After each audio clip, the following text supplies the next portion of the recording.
All right, I'll take a sec. I'm just gonna post the links and annoy the Hero Escapers, my favorite group of AOTP haters. Yeah. So yeah, I'm still waiting for. Oh, have I got a reply? Finishing his D&D session. Okay, that's Don.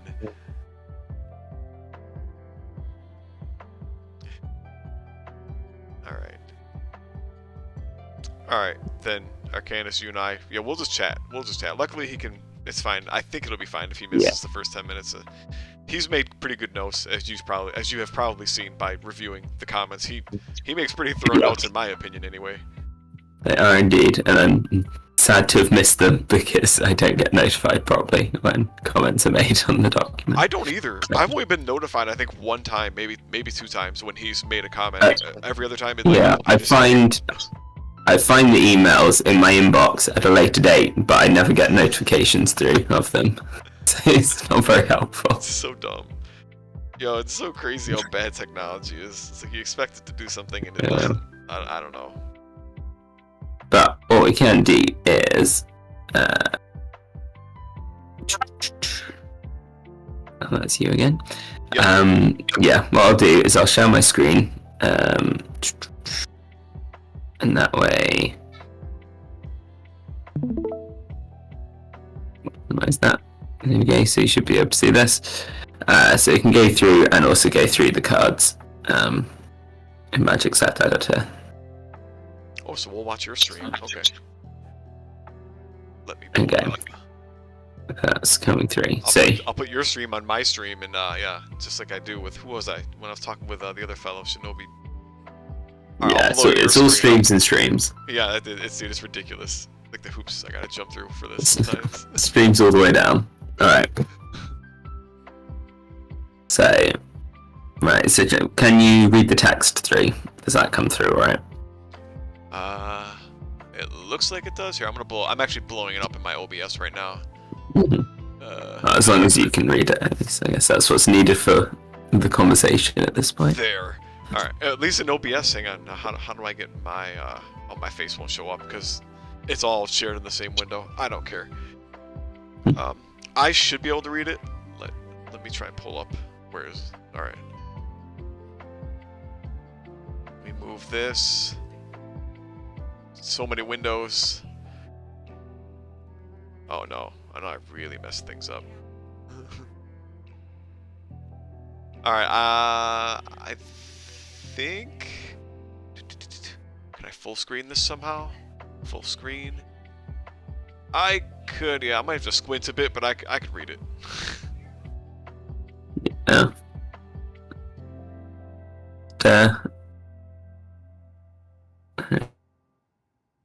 Go ahead. Where do you want to start? Yeah. Let's do it. Okay, well yeah, let's run through in order, shall we? Sure. So, starting with Nissa here. So, saying, has anything changed since I last edited this? I don't think I've played tested her in a long time. I'm actually pretty happy with where she is, but let me go look. Yeah, I think she is as she was. Yeah, changing with her. Yeah. Yeah, the cost of 340, that's where we're at. Okay, grand. So, next we have Gideon. Oh, and also, as we're going down, so we're happy with Nissa as she is at the moment. Yes. I have absolutely no... I think Don has used her once or twice too, and it's been... He really enjoyed it, I think, from what I remember, so... Yeah. No problems as far as I know. Okay, grand. So, next up, we have Gideon. So Gideon, I think I do actually have, did I ever, I don't know if I put a comment in it, but at least I've been thinking about it for a little bit, and this is just me alone talking. Is for his Indomitable. So, where's it? At the end of Gideon's turn, right? If he attacked an enemy figure this turn. Okay. So, I've been thinking about this power, especially with scenarios, and I'm wondering if this was something I initially wanted to avoid doing, but the more I'm looking at it, the more I think I actually want to go back and do this. But it is that, and I think you and I chatted. We talked about like how we intentionally wanted to drive the players to say, okay, go in and attack something if you want a power counter back. Yeah. But we have two major problems, especially with scenarios with this Gideon, which makes me want to go back to, hey, at the end of Gideon's turn, if there's fewer than 3, like forget the whole attacking thing, just put at the end of his turn, if there's less than 3, just give him a power counter. But so two things, the scenarios. We have our new Hedron alignment scenario, which would, I guess, in the case where this Gideon is defending, let's say, or like, I'm sorry, maybe not defending, intercepting, like he's the side that's trying to kill the Hedrons, is that, yes. What if you want to spend that turn, like, or I should say, it's basically, he's kind of prevented from spending his turns attacking a Hedron, because then he doesn't get a power counter back, right? Oh, unless, are we going to somehow consider those Hedrons an opponent's figure? I don't know, but I wouldn't think so. Yeah.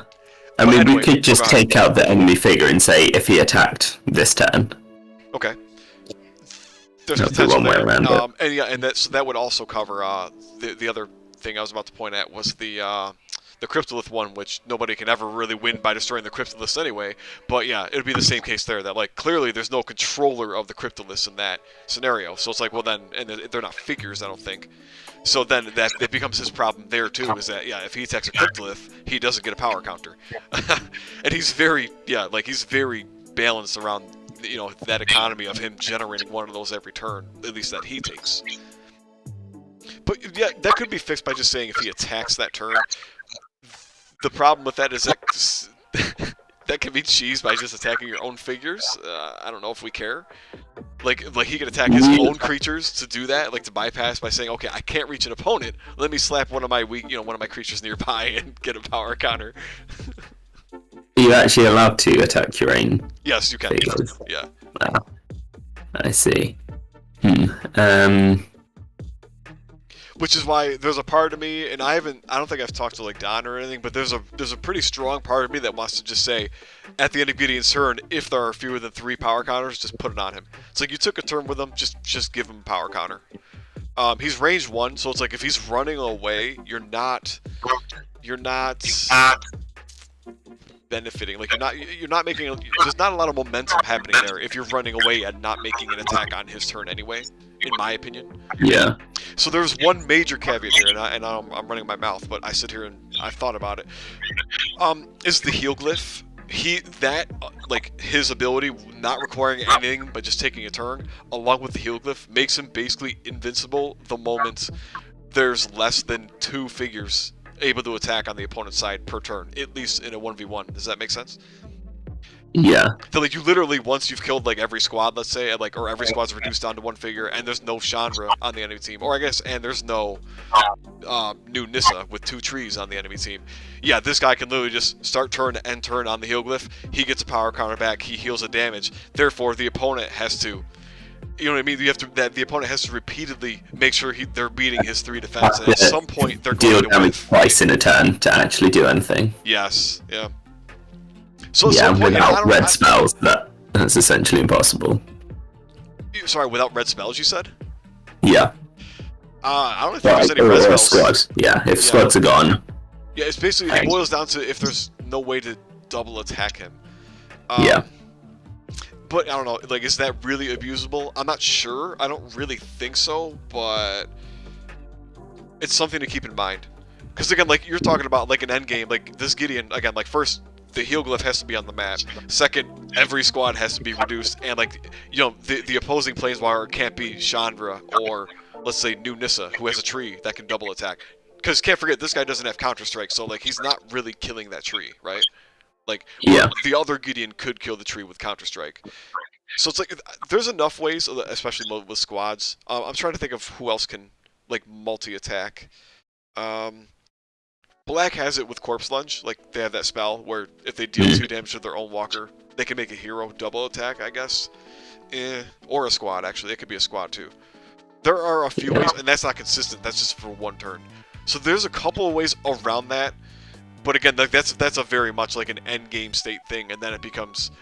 That's the thing is, at that end game state, it becomes cancerous because you just camp Gideon on this glyph, regenerating until the opponent whiffs attacks, and like then you rebuild the full health and 3 power counters, right?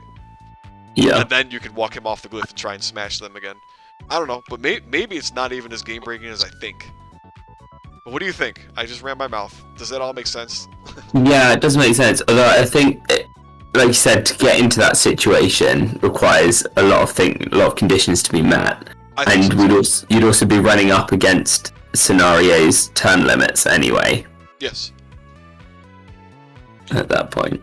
Yeah, what's his cost? We have him at 360. Okay, right. So the other half of that, maybe not the other half. The other piece of it, I guess, is he's more expensive than most planeswalkers, and I'm not saying this is like a, let's change his cost. But if somehow it comes down to him versus one other planeswalker, like and actually even Jace, like the original Jace actually kind of takes a dump on him because like if you get the Mind Stealer and you can walk him off of the glyph, that messes up the entire thing. Yeah. So you know what? Honestly, all right, maybe I was thinking about this for nothing, but there's still potential that that's like really annoying and cancerous in some cases. Yeah. But it is a really specific scenario. But back to I'm jumping around, but back to where I was going. His cost being 360, like if it's him versus another planeswalker, just one figure standing per team, and I guess it's not Chandra, it's not New Nissa, it's not Jace with the Mind Stealer. I would say most of the other walkers, other than Ob, because Ob costs more than him, but I think he costs more than every walker except for Ob and Chandra, but he loses to Chandra because she has double attack anyway, in the Hillglyph scenario. But otherwise, like he effectively wins the games for the most part by just camping on the glyph, because turn limit hits and it's usually scoring goes to figure scoring, right? But again, this is only if it's planeswalker versus planeswalker. Like if it's like if we say squads have been reduced to 1, it's really just like if I have my planeswalker and like 1 creature, I probably outcost this Gideon, right? Maybe. Yeah. Probably. Yeah, exactly. I think. Yeah, they're all close enough in cost that 1 or 2 other creatures hanging about would do it. Okay.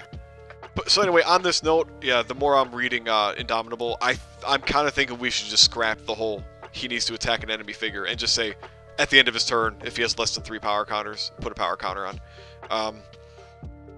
I think it would help a little bit against like the range cancer in AOTP as well. Not that it's a massive cancer, but it's enough to make me feel like I'd rather not have a range 1 planeswalker whose original version already sucks, to have him be also kind of sucky against range, and that slightly helps him. That he doesn't need to attack, right? Like if he's getting kited by a ranged figure. Yeah. That at least, if you're trying to chase down, especially like Nissa, you can at least get your power counter back despite not having attacked her. Yeah, exactly. Yeah, that makes sense, to be fair. And yeah, like you say, in those kinds of scenarios, yeah, I don't think it would be too much of an issue for him to just automatically regain the power counters. Because he still takes damage. It's not like he's healing damage from that. So you can still be doing him damage. When the heal glyph's not involved, yes, exactly. Yeah. Yep. That's what I was saying. That end game with the heal glyph is very specific, and there are still ways around it depending on what he's playing against. Yeah, like even if I don't think there's an inherent issue with a planeswalker winning by default in a specific scenario. In a specific situation at the end of a scenario when other conditions have been met. Like, I'm not sure there's really any issue with that. Yeah, I can see it. Like, it gives him some weird, whatever. That's like a weird strategy to be like, all right, I'm gonna try and weaken all the squads and then just try and camp on the Hillglyph to win the game by points or something. Yeah, sure, make it a thing for him. It's like, fine, the other player might have to consider that too. And to be fair, that is kind of thematic for Gideon anyway. Like, he outlasts everyone else. Oh, does he? It's just his way. Fine, let's go with it then. If it feels thematic, then let's do it. Yeah. Okay. Then what do you think? Scrap it? Yeah, let's go with that change. So, at the end of Gideon's turn, if So yeah, so delete. He attacked an enemy figure this turn, and yeah, just delete all that. And, If there are 3, and then yeah. that should be it. It doesn't. Yeah, I don't really think it changes a lot about him, other than I think mostly the interaction with the Heelglyph and dealing with mostly Nissa, the original Nissa. Yeah. Potentially Jace too, but again, like him getting a slight advantage against those two is not really like that's just like okay, they're already, in my opinion, like amongst the best planeswalkers in the game, so that's fine. Mhm. Okay, cool. Yeah. But anyway, other than that, he seems pretty like all right to me. Yeah.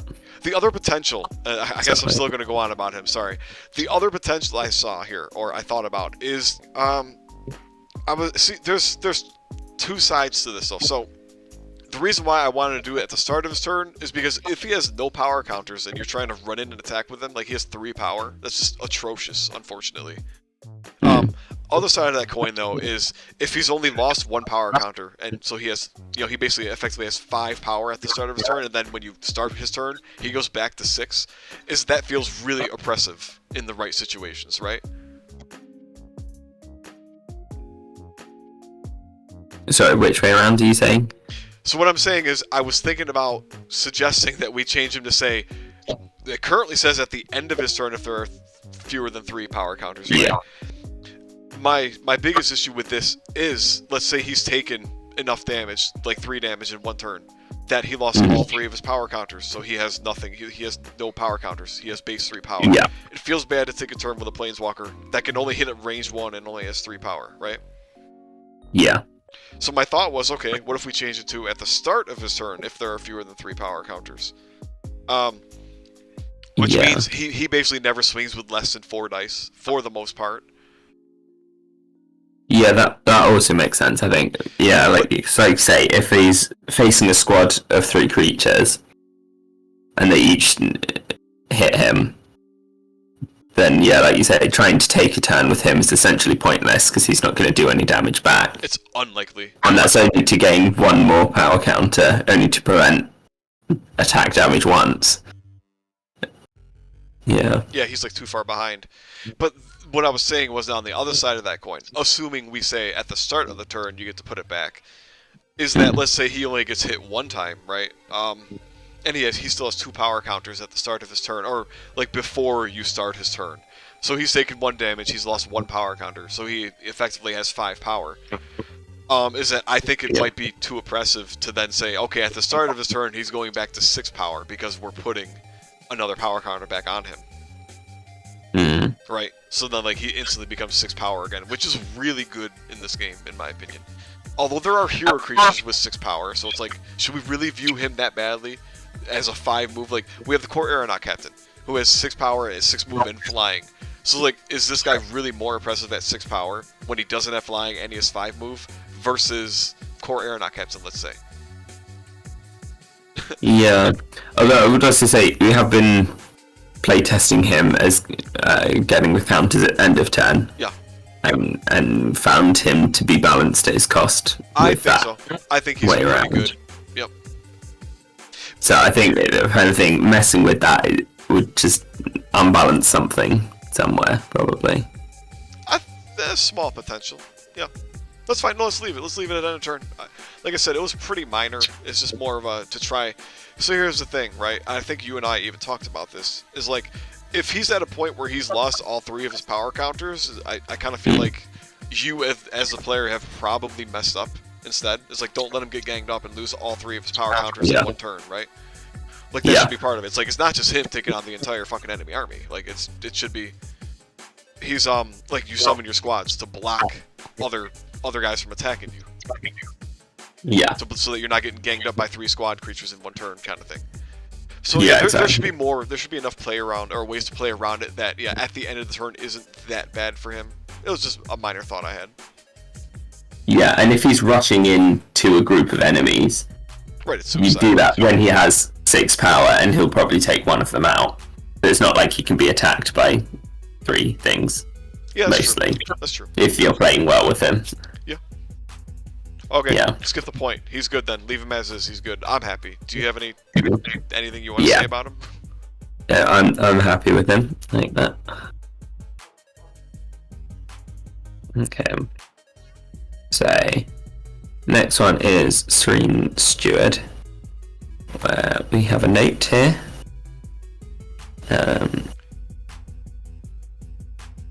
So, you said, isn't this too ambiguous? And Jack said, you could say just each unenchanted creature. So I talked to Don about this. Yeah, he said he was also confused about the whole while there are no enchantments on it. He was confused whether this was referring to the unique creatures or Serene Steward itself. But I kind of like what he suggested here, is just say each unenchanted unique creature you control. Right? I kind of like that, because then you get rid of the whole while there are no enchantments on it, and just say each unenchanted unique creature you control within 4 clear sight spaces gets +1 toughness. Boom. End of sentence, right? Yeah, so what are we going for in the first place? Was it similar to... I think it's semi-similar, not entirely. Yeah. Yeah, she doesn't talk about enchantments on the original card. Say...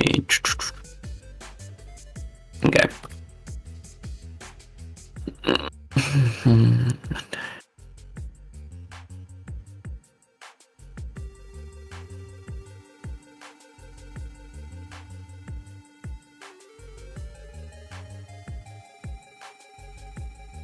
Yeah, so I think it was referring to each creature. Yeah, it is. No, it was. It absolutely was. It's just that Don, like, I remember when I originally asked you about it, you're like, oh yeah, that makes sense. And I'm like, I don't know. But Don read it and he was like, wait, is this referring to the Serene Steward not having enchantment or the other guys? So that's why I feel like, why don't we go with what he said here? Just saying each unenchanted unique creature you control. And then get rid of the whole while there are no enchantments on it at the end. Like that, I feel like what he suggests makes a lot of sense here. It does. It also saves on words, which is always nice. Yeah, it gets +1 toughness, period. Yep. Yeah. And now, like, the whole ambiguous thing is gone. Yeah, it's shorter. I think it's cleaner. Makes a lot more sense like this. Yeah. I'm also wondering if these two should be round the other way on the card, just for clarity. Oh, like flip, Yeah, so you have the continuous effect first, and then the once per game. Do they usually do that? I actually don't know. Like for AOTP cards? So, well, Cure is once per game is at the bottom of her card. I know that from memory. I wonder. You can do it. That's fine. Like if you want to. Now I want to look it up. Oh, also, yeah, use this ability once per game. That's So I know Jace is. Well, Jace. What's his name? Crappy Jace. His once per game ability is actually on the top, but then he has his other one. I want to say it's the lower one, the Wealth of Knowledge, which says like you can add 20 more points to your deck, your spell, your library, whatever. Yeah. I don't mind this. Like, if you think it makes more sense, I actually kind of agree though. Like with what you said, like why not put Build Courage above? Because it's like the ongoing thing. Yeah, it's the continuous effect. Although as a quick sidebar, Treat Wounds has changed since I last copied it onto the card. Ooh, let's see. Yeah. Oh yeah, wow! It still says when you summon. Oh my gosh. Yeah, that's been gone for a long time. Yeah, change that entirely. So copy that. Okay, so let's put that at the bottom. Close, I think. Not entirely, but yeah, but it's pretty similar to what it was.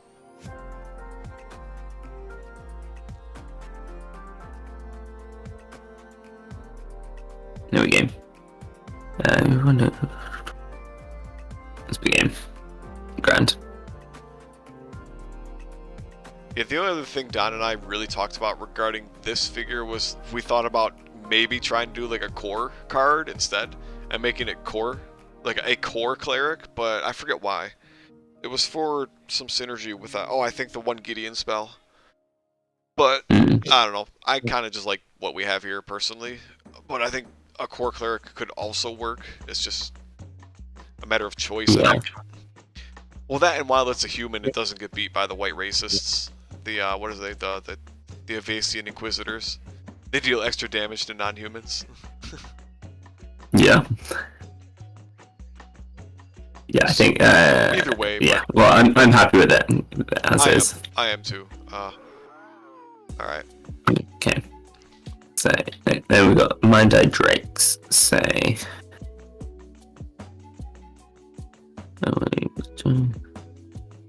So that hasn't changed, and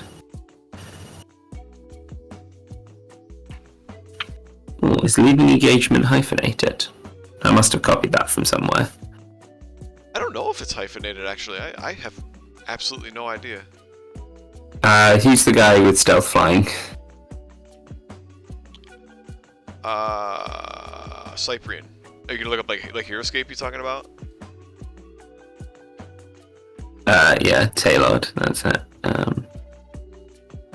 Oh, but it's not written on his card. If that's what you're looking for, you're yeah, looking at Cyprian Essenwine, Cyprian Wine. I don't know how to spell the dang thing. Heroescape.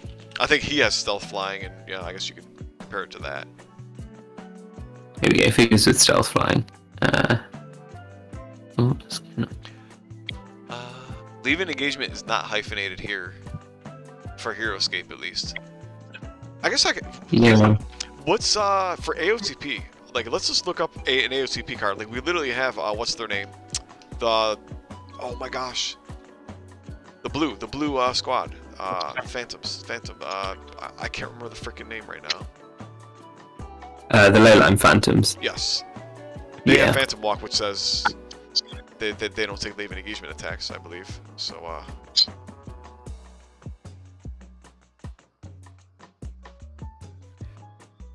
oh, but it says can't be attacked when leaving engagement.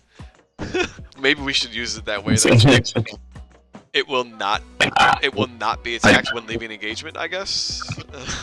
That is the way it's termed here. I think we just keep the wording the same as Heroescape, and that didn't have a hyphen. I'm not sure why there was a hyphen in there. That's fine. All right. Yeah, I don't mind either way. That sounded like someone joining. Hey, it's done. I got a stream of a stream of a stream. Hey Don, how you doing? What's up, gamers? So I forgot it was showing my screen. There we go.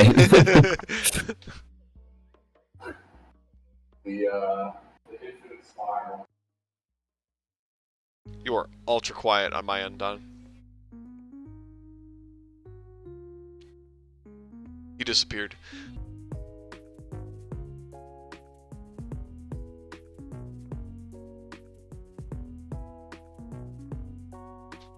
Word. Sorry about all that. I had to kick my D&D group out, you know what I'm saying? Yep. Oh, it takes longer than you think. Still gotta clean up after myself out there, but what are we up to? What are we talking about? We were just running through the cards, and checking where we were at with each of them after their play tests. Yeah. Word. So we're down to Mind Eye Drakes. So the wording hasn't changed. First three? See, has the cost changed? So we like the Planeswalkers, or are we? Yeah, so far we said... we altered Gideon, just to say... So Don, we talked briefly, at least I made some points for like why I think Gideon, like he used to have the condition of requiring to attack an enemy figure to get his power counter back. But I thought about it and I was like, okay, we're making this Hedron scenario where he might potentially be like trying to intercept and destroy the Hedrons, which means he's not attacking an enemy figure and not getting a power counter back. But also with the other one where you're destroying the freaking Cryptoliths, where it's like the dude doesn't get a power counter back. You still have to activate it to get a counter? Yes. If you activate it? Yes. So basically we've changed it to where it's just like, alright, if you activate him at the end of his turn, he gets it back. He doesn't need to attack anything, he just gets it back. So that's really the only change that's happened. I agree with that, yeah. Did we talk about the Hedrons yet? Arcanus up with what we've been playtesting lately. Other changes took a suggestion of the saying each unenchanted creature for Serene Steward. Yeah, I think that was a good suggestion, by the way, Don. Thanks for that. That makes it really clear. You know, it's a clarity thing, that's all. Yes. Yeah. Hey, so... I haven't tested these too much. I think I've been in one game with them. Yeah, the Mind Eye Drakes. Yeah. So which cost is correct? Because I have 80 on the card, but it says 70 in the doc. I believe the doc saying 70 is what's correct. I've been attempting to do that. I'll go check the playlist, the freaking playtest thread for them real quick. But I would say with like 90% certainty. Cool. So that would make them 23. That would be super unbalanced, I don't think. The only thing is blue has a lot of cheap stuff. And so the cheaper something is, the closer blue gets to being able to run 4 cards. Because blue and black, I was playtesting with my blue black walker, it was absolutely trivial to get a 4-card list. Or rather 5 cards with the planeswalker. Yeah. In 100 points. So yeah. I don't know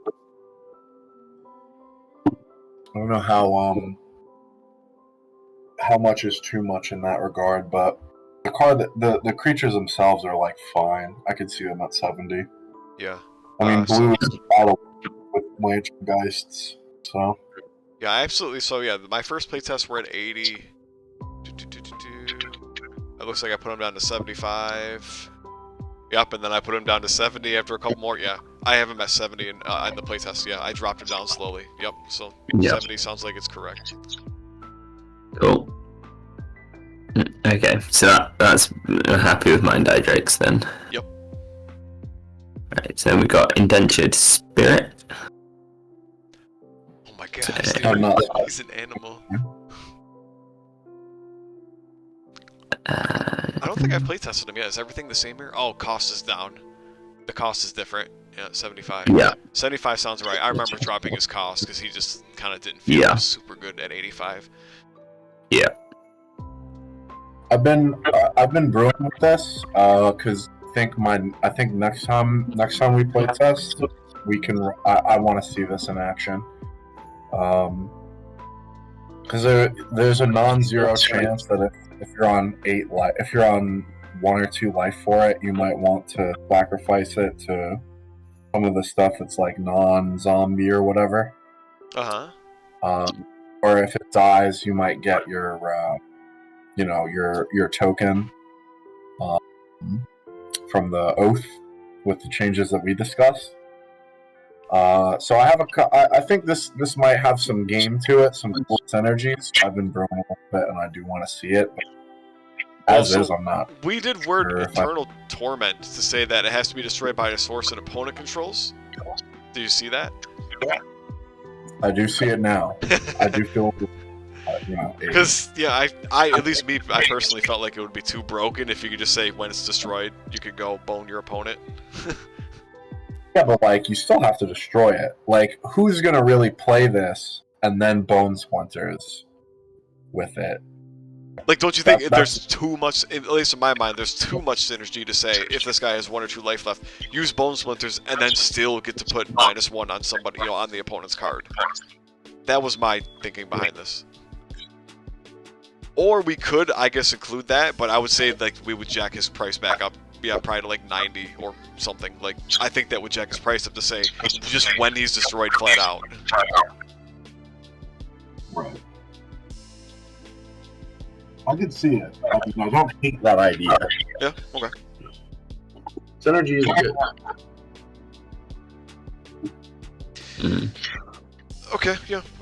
I guess in my mind, I just think that if we remove that where it says, if he no longer has to be destroyed by a source an opponent controls, I feel like that if you're not sacrificing him for, quote unquote sacrificing him for Altar's Reap or something at some point, he's going to feel pretty poor. But whatever, if we're all cool with that's going to be an intentional design choice, that's fine with me, I think.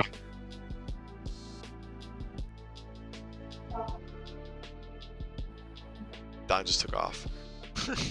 Well, Arcanus, what do you think about do you see any major problems with removing the whole has to be destroyed by an opponent basically in order to put his figure on, to give the -1 effect to something? Yeah. I think, like Don was saying, like it does open up more synergy with your spells. I guess it gives the player two options when he's on low life. It's like, do you want to keep having him there, or can you make use of him in a better way? And I guess black is all about making use of your creatures and life as a resource rather than creatures themselves. Yeah. No, that's cool. Yeah, I don't mind. There's a strong part of me, that would say, like, there's too much synergy there. Not too much, but rather it would drive up his point cost because of that. Yeah. Because it would make him a lot more flexible in a lot more situations then. When I've been messing around,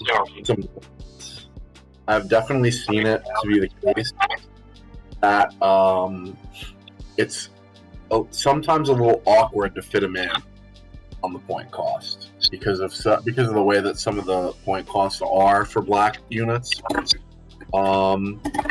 So I think before this comes out, the point total of this figure is going to change, 100%.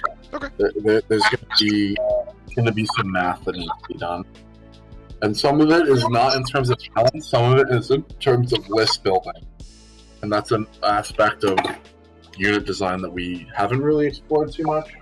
No. We don't have to progress. So.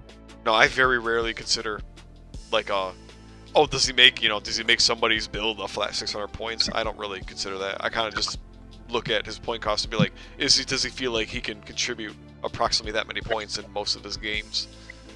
In a game where he has, like, reasonable synergy, let's say, in an army, where he has reasonable synergy.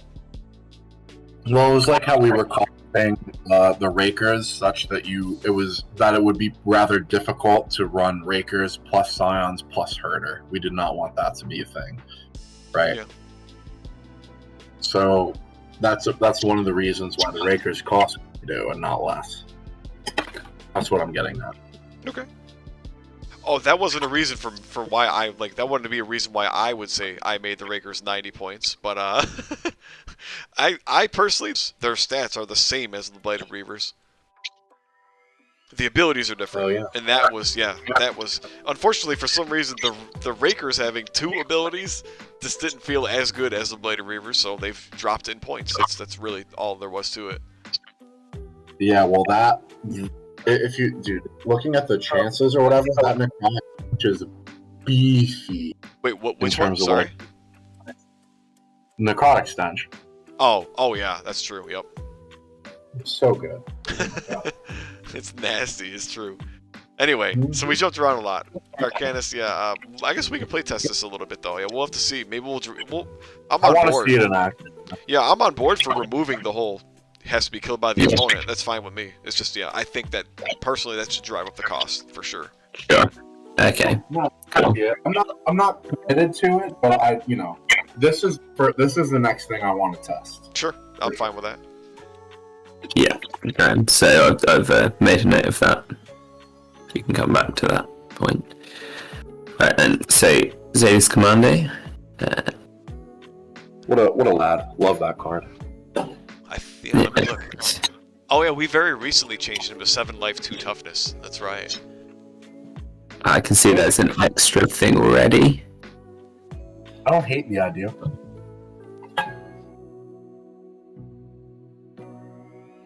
Because you don't want this guy to be too durable, I think is the main thing. Yeah. Yeah. 7 life, 2 toughness lets you play around with his ability while not having him be that durable. Yeah. Like that you can't. Your opponent shouldn't be like, wow, I can't deal with this. Well, yeah, and 2 toughness is on.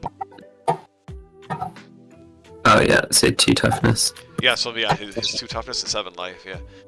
And 7 life, yeah. And it kind of, what am I thinking of? It separates him a bit from the other heroes who, like, he was actually kind of, his stat line was really close to the other heroes.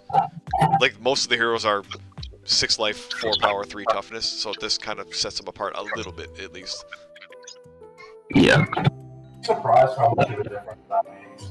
Like, a lot of the designs we were looking at, like that Tamio is very similar to Nahiri or whatever. Oh, yeah. And a lot of these stat lines feel like they're going to come up again and again. They will. I don't think it's a bad thing, really. I honestly don't. No, it's usually the Mind abilities, dude. The abilities define the figure more than the stats, but I still think that, like, yeah, him having more life allows you to use his abilities more. Like, it's not just 7 life for no reason, honestly. Like, there's 2 reasons, right? It's that he's a little different from the other heroes, yeah, and, like, it's just more life for his survival instinct to trigger, which is just cool. It's so much fun. It is fun. What a unit. Yeah, other than that, yeah, he's fine. I think everything has mostly stayed the same. Yeah. That was just adding the getting trample in as well. Yep. Changed. Yeah, I like that. Okay, cool. And we've got a Shire. Oh, there's a big comment here. We'll get to that. Oh gosh. I think Don and I talked about this a little bit, yeah.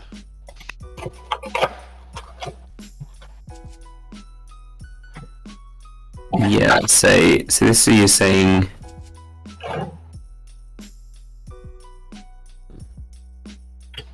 Let's have a look.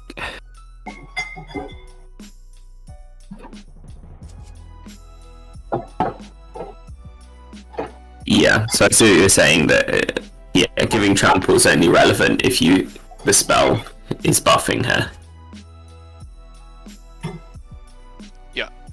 And wait, only relevant, right? If you have to get like a really lucky attack, or you basically have to be playing Earth and Arms or Titanic Growth. Yeah. So it's like, okay, that's what, 2 spells out of how many green spells? Yeah. Yeah, exactly.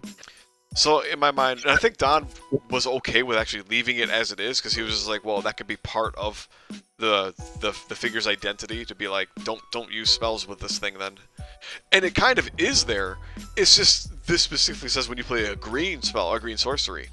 So it's like, why not? Yeah. I still think in my mind it's like, why not make this extra synergy for mono green specifically, which is what I want to see more of, right? Is the whole let's encourage more monocolor builds instead of always making dual colors so much better in every way. Yeah. Interesting. So, alright, hold on. Let me see. Played no spells this turn. Whenever you play green sorcery. So you're saying if you cast, let's say your Kiora, that's a blue spell, you neither get to the attack, nor do you get to the bonus of trample or whatever. Well, yeah, you wouldn't get double attack, right? If you only played a blue spell during that turn, yes. So like if you play a blue spell and then a green spell, yeah, if you play a blue spell and then a green spell, I would say you would still get the trample and the potential +1 power if we go there. But yes, the point is to kind of be like, all right, maybe you got to be a lot more careful with how you go about it. Right. Yeah, exactly. Yeah. And so the only thing I'd highlight, giving her +1 power, would be if you play 3 sorceries, that's suddenly then +3 power for a turn. That's true, and I wouldn't want that, right? So that's a good point. I didn't think. I would only want that to trigger one time, to be like, right, maybe we should say if you have played a green sorcery this turn, maybe? Like then say a shiny gets trample and +1 power until end of turn, or something to that effect. I wouldn't want it to stack. I would just be like, if you play 3 green sorceries, it's still just +1 power all together, right? I could see that. If it triggers once, I could see that. Yeah, that's what I would want. I would never intend to get... What I don't want to try to do is encourage spell slinging. No. That you know, to do all 3 in the turn. I don't like that for a shot. No, I agree. I would want it to be, yeah, it's +1, even if you play 3 green spells. It's still only +1, at least from this ability. So you could say whenever, like, or when you play the first green spell of your turn, she gets trample and +1 power. Yeah, you know what, let's do that. Yeah, does that make sense? Well, we can still phrase it the same way. Wait a minute. Whenever you... Yeah. Because we could say it... The first time you play a green sorcery, that should be fine, yeah. I like the first time. And then say a shy gets trample and +1 power. Or I guess I would say until the first time you play a green sorcery Wait a until minute, end of hold turn. on. Ashaya gets +1 power and trample. Well, wait a minute, because so Natural Fury begins with a trigger. It triggers on the first attack, right? It says whenever, and so we can get rid of whenever you play. So instead of whenever you play a green sorcery, we can have it be if you have played a green sorcery, it gets +1 and trample. Okay. So it would be one trigger with 2 conditional if clauses. Yes, that makes sense. Yeah, that should work. Rather than two sub abilities. So it's like either one of these two things is true or neither of them are. Yeah. You have played a green sorcery.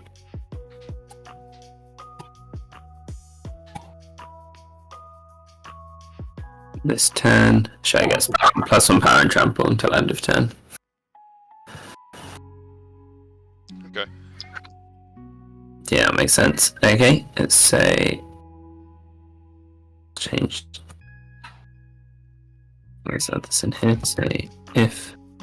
Look at it in the comment. Yeah.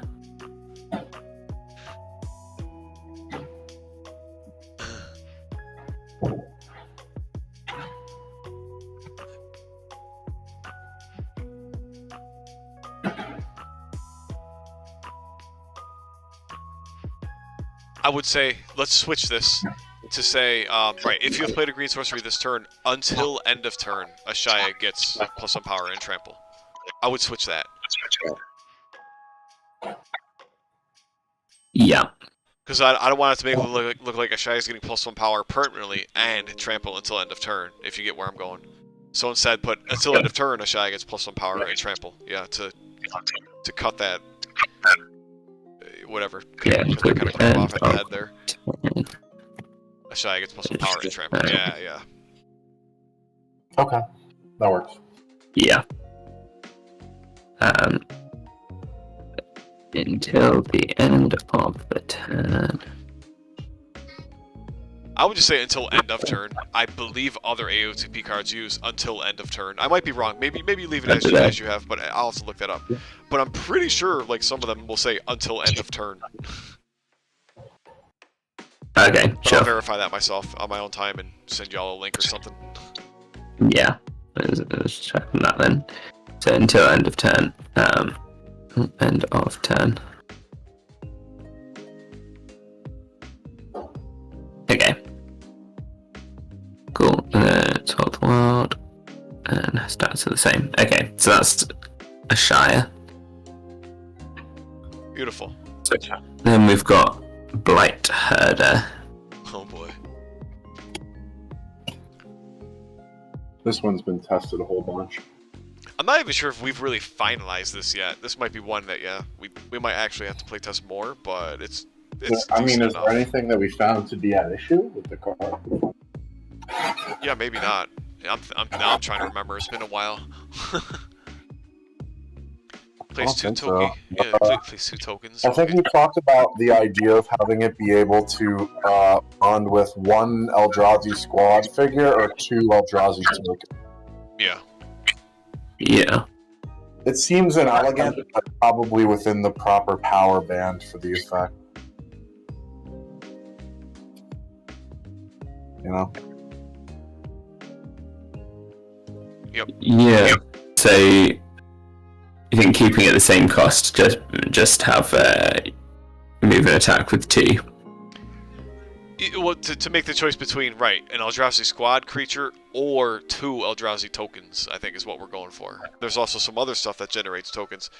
But in, like, every scenario, first of all, like, your squad creatures can be enchanted. Like, your squad Eldrazi Scions and the Rakers especially will often have enchantments on them. So it's like they're automatically, like, usually stronger than the tokens. So usually you just take the turn with the actual squads. So yeah, Don and I were thinking, how do you try and encourage a player to be like, all right, you could use 2 of these tokens instead, which might, you know, compared to using just a Raker that might have 4 or 5 power, right? Yeah. Yeah, I see. That makes sense. Because what happens is, you play the Blight Herder, and it's like, you will, like, I think in the 2 or 3 playtests we did, we're just like, we're only activating, like, we're only bonding, quote-unquote, a herd with the Rakers. It's like, we never, and then the Blight Herder would die, and there's just, like, 3, 4, 5 tokens on the map that never saw use other than they sat there, and now they're just gonna die. So now the idea is, yes, you can choose 1 squad creature or 2 tokens to move and attack with, which I think it'll be a slightly more interesting, at least. I like the idea, but this seems inelegant as well. You like the idea, but what, Don? I didn't catch the second half. Seems inelegant. Oh, yeah, I could see it. I don't know. What do you think, Arcanus? Yeah, it does kind of seem like... Yeah, like you said, it's a bit inelegant being like, oh, it's 2 of this or 1 of that, rather than just being like, pick 1. Yeah. But I see what you mean about the tokens being made by something else. He generates tokens with his first ability. He does, yeah. But isn't it by choice of the opponent? Let's see. Target opponent may select 1 card from their graveyard. It's a different dragon. Yeah. Wait, from their exile. Yeah, we. So the opponent is choosing this, and I think this happened in a couple of games that I played with Don too, where I was just like, I'm not going to give you 2 tokens. I'll just leave my spells in exile. So then it becomes right. Like you kind of want to have the choice of being like, all right, I can at least move an attack with a squad if my opponent doesn't want to generate tokens. But there's a spell. We have a colorless spell that can generate a token as well, so it's not completely hopeless. Yeah, so I think they need to be Eldrazi Ions, don't they? Or Eldrazi, what's the other one? There were 2 Eldrazi tokens. I would just say leave it Eldrazi token creatures, dude. Yeah. So the thing about tokens is when you generate a token, the ability generating them has to define their abilities, like their stats and their abilities at that moment. So if we're saying it makes token creatures, it has to be place up to 2 Eldrazi token creatures with life, move, range, power, toughness. Oh, I see. Yep. Yeah, we have that. They're 5/1. They're 5 move, 1 range, 3/3s. 1 life. Is that what we were going with? Is that what it says in the spell? Yeah, if you go to the spell, it should say that. Does it? I actually don't know that. That's interesting. Color list. Grave birthing. Yep, the top one. No, it doesn't. Oh, but you put that in the notes. Yeah. Here we go. We were really be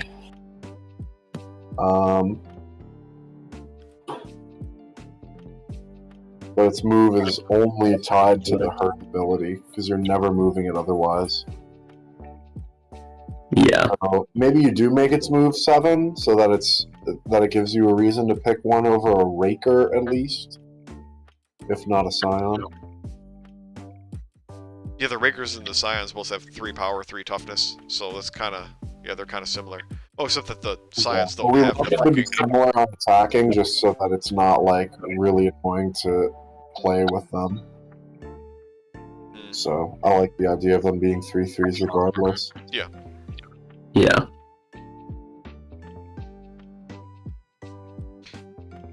So Arcanus, right? You were talking about like trying to make an Eldrazi Scion token just to be like, because it's gonna have the same stats as a Scion. Is that what you mean, basically?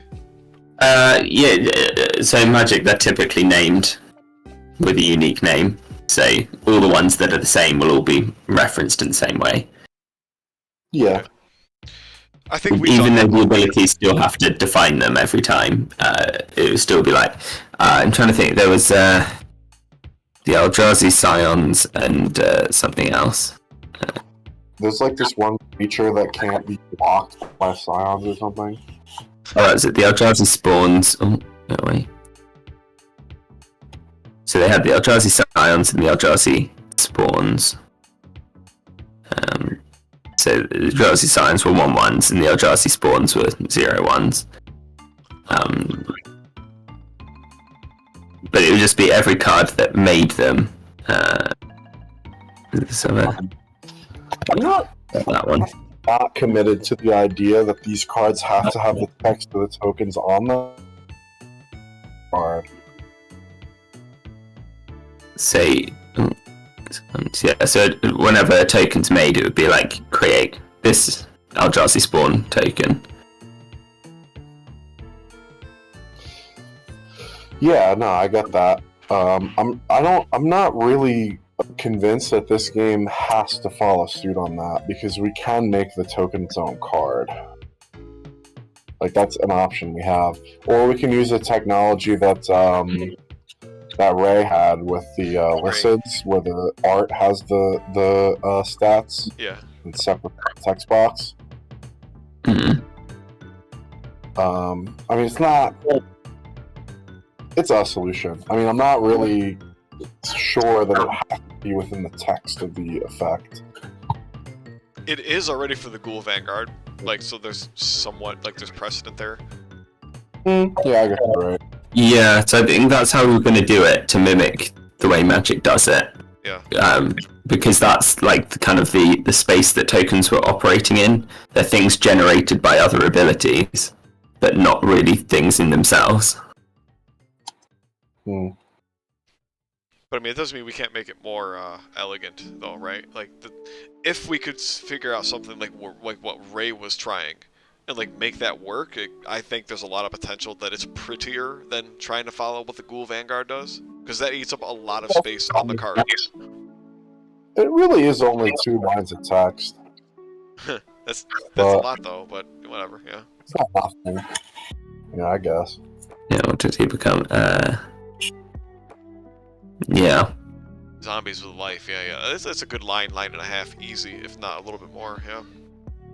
Yeah, especially if you have like the type is the main thing.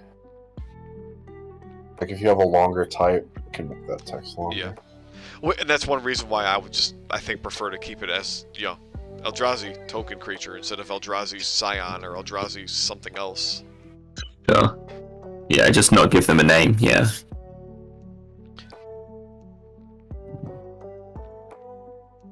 Say, so how much space would it take with... what order does this go in? Life, power, toughness, move range. Really? Wow. Okay. So what life were we giving them? It was gonna be 1, I think. Yeah, it's right there on your left. Yeah. Yeah, Don's got it written. Yeah, so with 1 life. And then it says 3 power. 3 power. 3 toughness, comma, move 5, I think would be our tokens, our Eldrazi. So yeah, move 5, comma, and range 1. Range 1. Boom. Oh, and I guess yeah. So, Arcanus, I believe we're gonna clarify this. Much. Okay. It's a line. It's a line and a quarter. Yeah. Arcanus, I'm jumping a little bit here, but under your control, is that necessary? When aren't we going to clarify that in the rulebook to say that like whenever something creates a token, it's just put under that ability's controller's control effectively? Did we put that in our doc? So, well, only that in Magic, some things do create tokens under someone else's control. Like that is a design space that's used. Okay. Well, yeah, but like that, the reason they added create as a keyword is so that they didn't have to write under your control the rest of the time. Do we do something like that? Do we get rid of the whole, you have to put this token under your control? I thought we were going to follow that, but maybe I'm wrong. Let me read through the doc. Yeah, maybe it could just be yeah, default. There it is. You have it at the close to the bottom. It's like what, 10 lines up maybe. Tokens enter under the control of the controller of the ability of creating them, unless otherwise stated. So we could probably just get rid of, as long as we make that point clear somewhere in the rulebook. Yeah. Get rid of. To be fair, yeah, as long as I suppose, yeah, it can just be under your control unless otherwise stated. And for those, if we did wanted to use that for something, we'd just have to say it's under someone else's control. Yes, exactly. Just say, yeah, right. If you do this, put a token under some opponent's control. Yep. So on this note, we're gonna jump. Ghoul Vanguard. Wait, did we have the rewrite for him? Do you want to jump to him? Does that say under your control or under your control? No, it doesn't. No, it doesn't. Okay, create a token copy. Okay, that's fine then. Okay. Okay, so where are we? Someone like Yeah. murder. Yeah, doing the thing. Okay, so that was. Let's copy that across.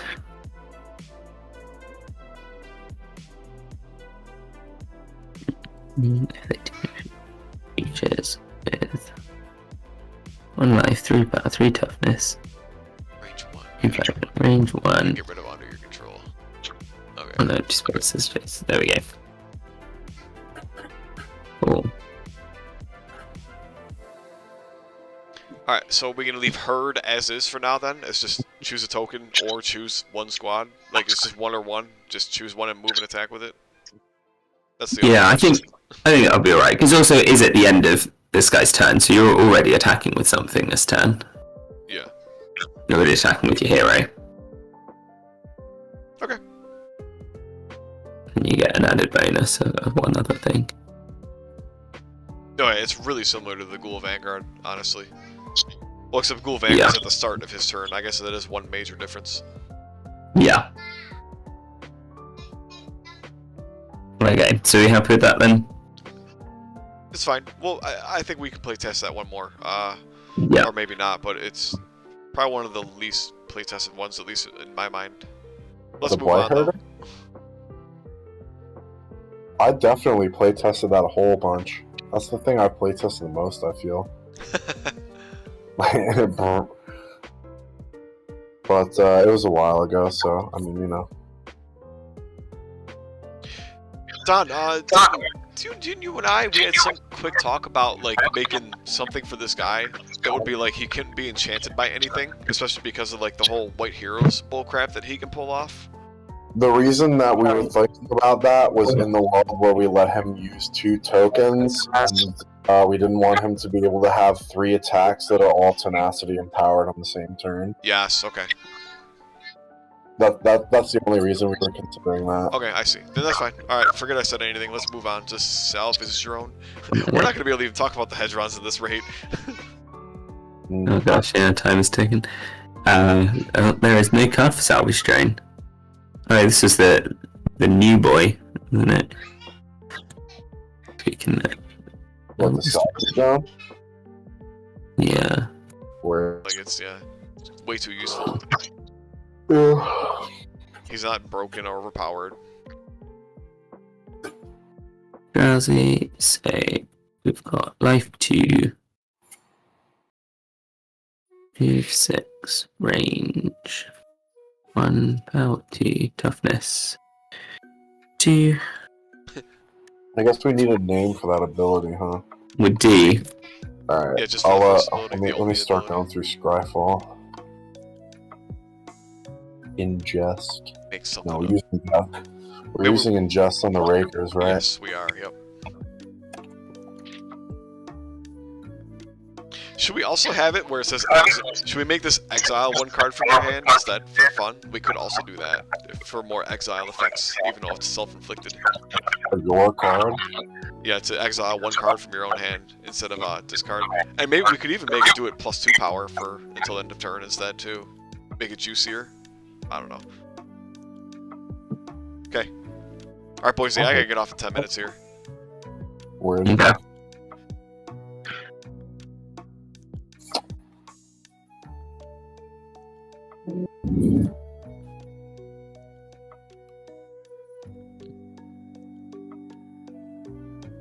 Tell you what, maybe to save some time, Don, should you and I, or even all 3 of us, really, we can just chat about this like in text at some point afterward, like after this. What? Like this guy's ability and like other things we should toy with it. I think what I'd like to do for while I have 10 minutes left here is should we talk about the Hedrons a little bit, the movable Hedrons? Yeah. Let's take a look at the card. I think, yeah, I don't have a card yet for the Hedrons. Oh, we don't for the movable? Actually, for like any of them, huh? Well, Don't have any of them. Just haven't made the cards yet. It had written things down though in the doc. Yeah. So let's get into that bit. Here we go. So this is what we said for the hedrons. Really? There we go.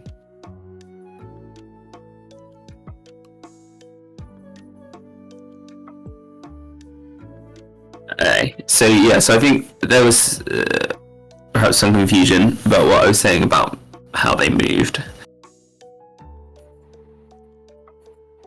So Yeah, I don't so think the idea was confusion. Go ahead.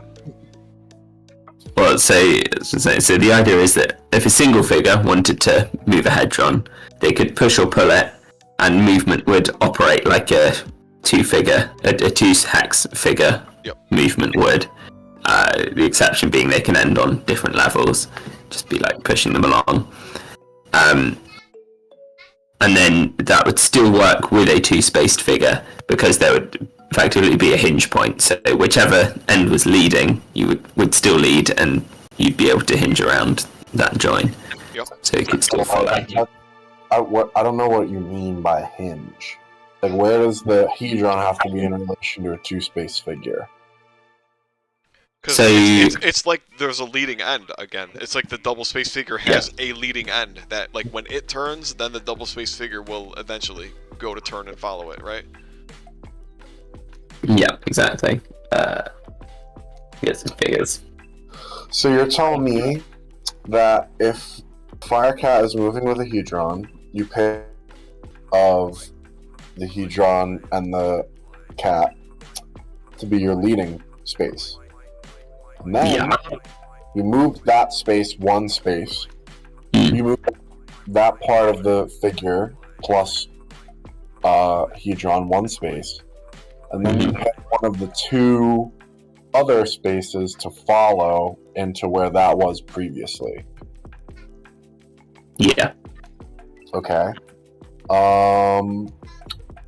Already that lets you Tokyo drift with a cat in a way that is probably not intended. So Does it? yes. So let me see. If I'm visualizing correctly. Yo, roll 20. Roll 20. Let's go to roll 20. Do I have any peanut figures? I do. Well, I don't have any hex tiles here. Alright, fine. Roll 20 it is. Let's see. What the frick is this? Alright, I gotta...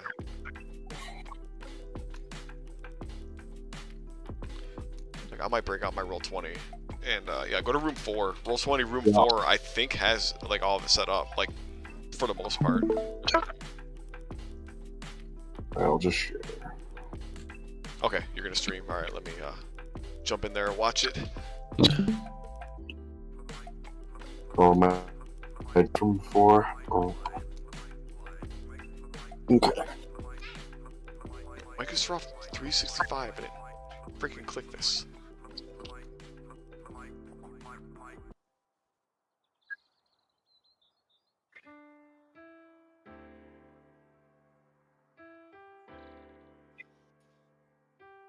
Tell me I left it up and I didn't delete it.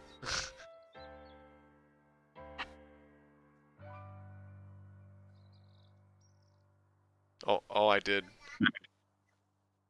Alright. That's alright. Put the map up Whatever. there. I'll Alright. help you real So, let's see. All I need is a cat. That's true. Like, all you really need is a cat and, like, a single space head thing. Collection. Reddit's in collection that I go to? No. Yo, I'll get it for you. Assets? I'll get it for you. Let's just hang on. I'm in here. Let's do this. Red, Lazy Fire Cat. Come on, Lazy Fire Cat. All right. All right. So there's Okay. a Fire Cat for you. Alright. So,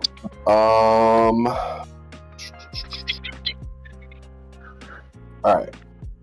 Movable So hedge. now we have. There's a movable hedron for you. Okay, great. I'm gonna get the aura off of that. Here's our guy. Here's our cat. Now let's suppose that we have the hedron start. Okay. So now we have our cat move one space, and let's say we want our. So then, let's say in this configuration, where they're in a row like this, we say this has to be the following edge. So now, the leading edge is going to go over here to this space, and then the following edge is going to. Where does the hedron belong? So I'd say it moves one space northwest. Yeah, exactly. Okay. So what is the fine? Okay, right. But we were just moving a 3-spaced figure. Mm-hmm. So, quote unquote. So why does it not move to here? So that's what I was saying about it having a hinge point. Yes. Okay, what does that mean? So because it's not a single figure across 3 spaces, in essence, you can bend the joint between the figure and the hedron, so the hedron can always follow the figure in the spaces it occupied. It doesn't have to whip around. Yeah. Okay. So then you're saying that the hedron now has to be where the following edge was before. Yes. Yeah. Okay. Alright, so then let's okay, sure. So now let's imagine that the hedron is here when the fire cat begins its movement. Yeah. Okay. So is the fire cat still able to move it? Yeah, why not? Yeah. Okay. So then, let's say that the fire cat goes like this. Alright. So the following edge follows here. So now what you're saying is that the hedron would have to move left, here. Yeah, if you were moving the hedron in that step. Why? Okay. Why can't the hedron move here? Well, couldn't you declare the hedron as the leading edge in this scenario? Yeah, to prevent that, right, Arcanus? That's the idea. Like, so couldn't you declare, instead of saying you're going to leave with the fire cat, like you want to say you want to push the hedron, so that the hedron would be the leading edge, right? Like, instead of moving the fire cat first, you say I'm going to move the hedron as in I'm pushing it. Yeah. Yeah, so I guess the difference is that under this definition of the movement, you're only ever pushing or pulling a hedron. You're not holding it next to you and going for a walk. Like, it's not luggage, you're having to push or pull it. Yeah. So this is not allowed in the first place. No. Okay.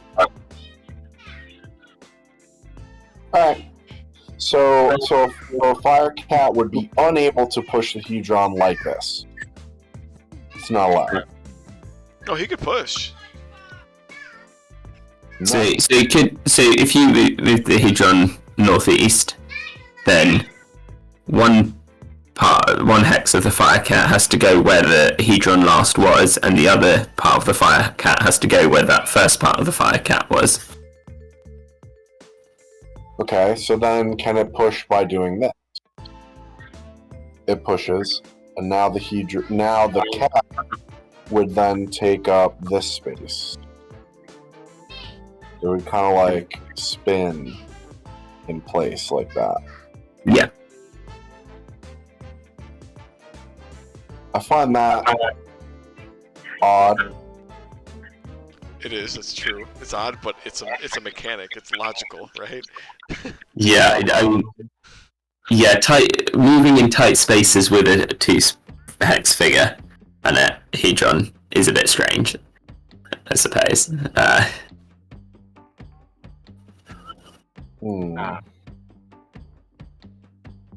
I think that pushing it forward becomes a little unnatural and hexagonal. Like, for it to be strictly like Because pushing and pulling implies like a single dimension, and there are 3 dimensions on a hexagonal board.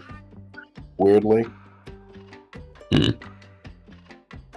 If you're thinking about it like that. But like, okay.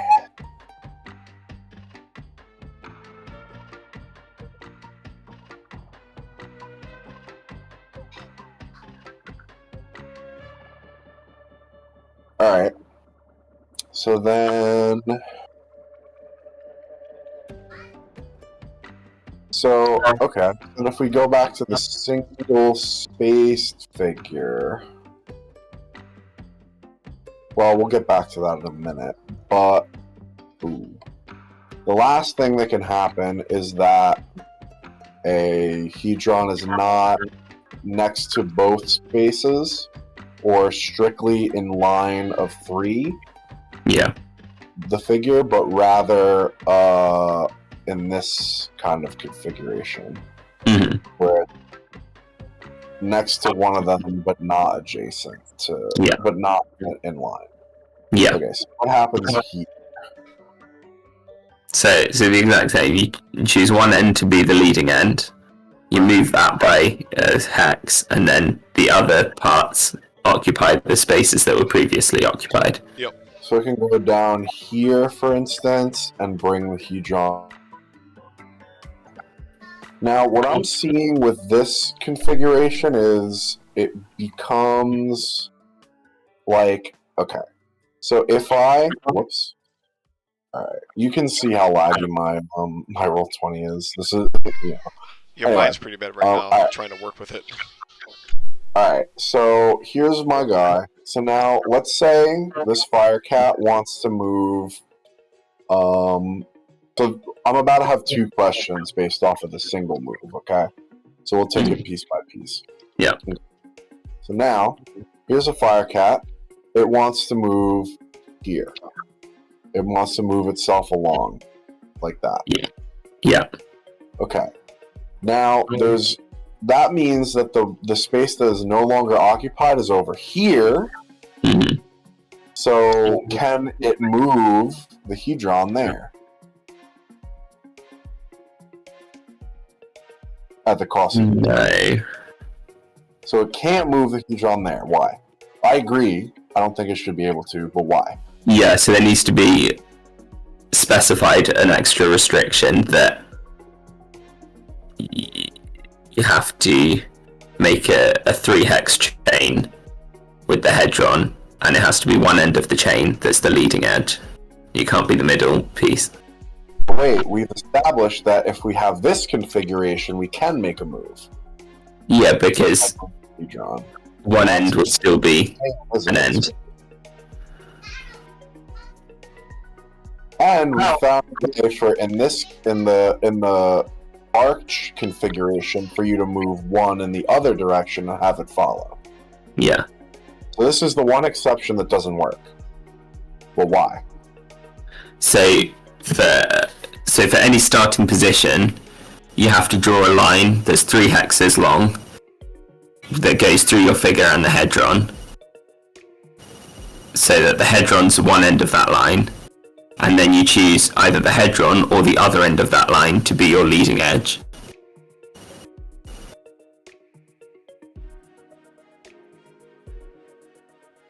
Oh, so then you're right. You're saying that only the one end of the fire cat could lead then. Basically the part with the black number 1 on it. You could never lead with the middle part. In the yeah, if they're not all next to each other, then yeah. Yeah, that conflicts with the actual movement rules of the game. Well, no. Well, okay. So like, if we have it like this, where it's rotated, and it's like this. Yeah.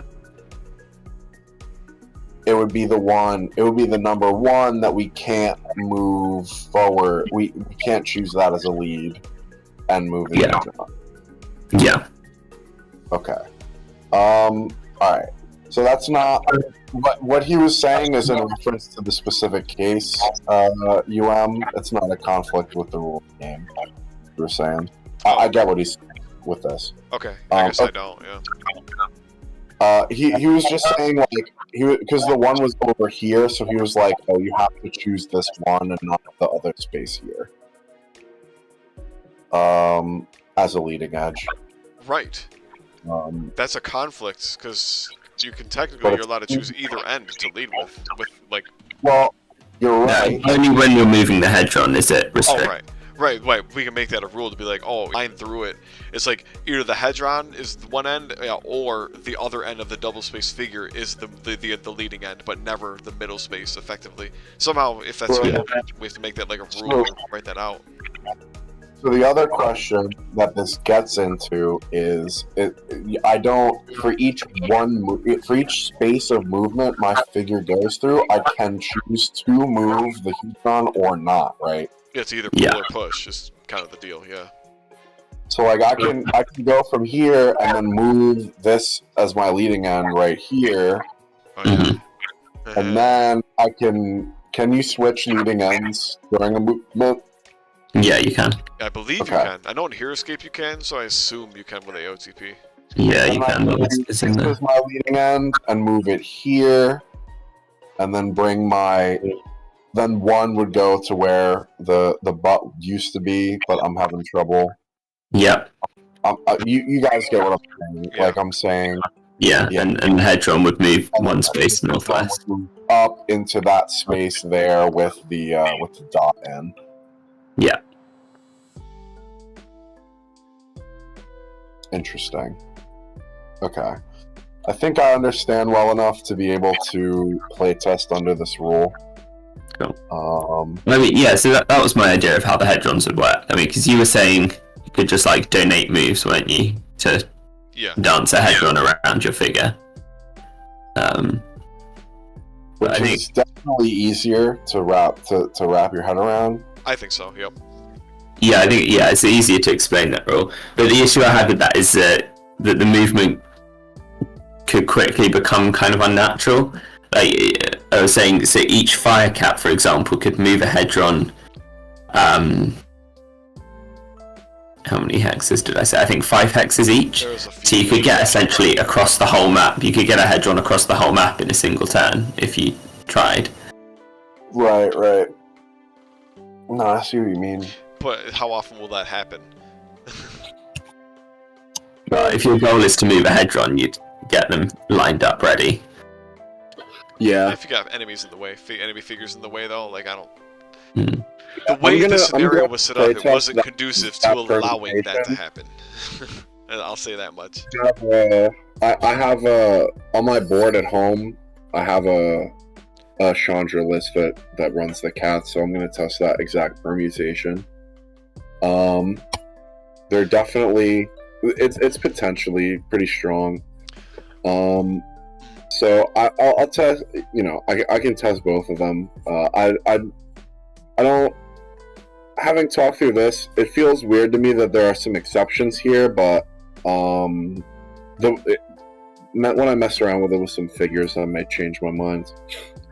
Yeah, it would be good to compare the two rule sets about how they play and which feels better for play, because that will influence the design of the scenario as well.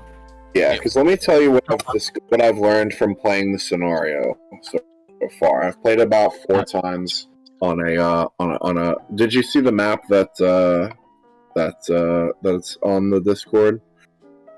Yes, I'm pretty sure I did. Yeah, so we basically took the high ground area from Elspin Plateau, and we messed around with some of the existing boards. In order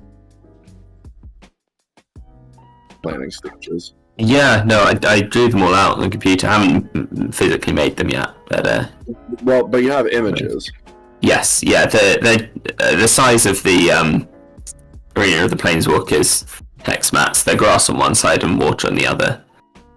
Right. Is that something that is in like one of the drives or?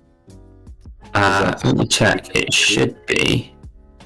Gotta put it in there now. Okay, I didn't notice Oh, it. no, it isn't in there. But guys, I do gotta bail here. It's time for me to go. Word.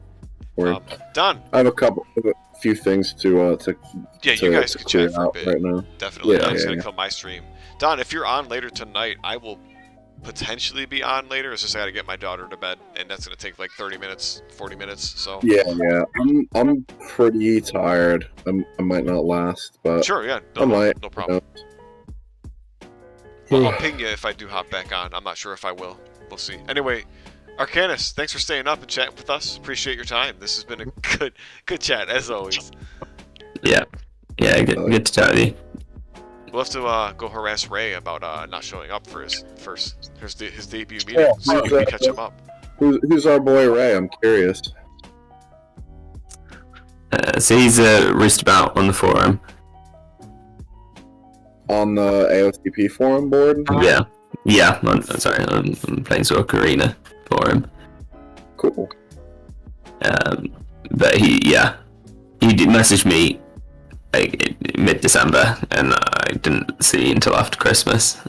So Well, I you don't know, just holidays got back and in that. messages yet. So that's alright. Sick. I'm interested to see what he's about. Yep. It's a shame he didn't respond to any messages for this meeting over the last 4 or 5 days. Whatever. He just got here. Yep. We'll just have to tell him he's gonna check his Discord like once a week or something at least. Yeah. Anyway, fellas, I'm out of here. Enjoy your chat. Cheers. Alright, see you, man.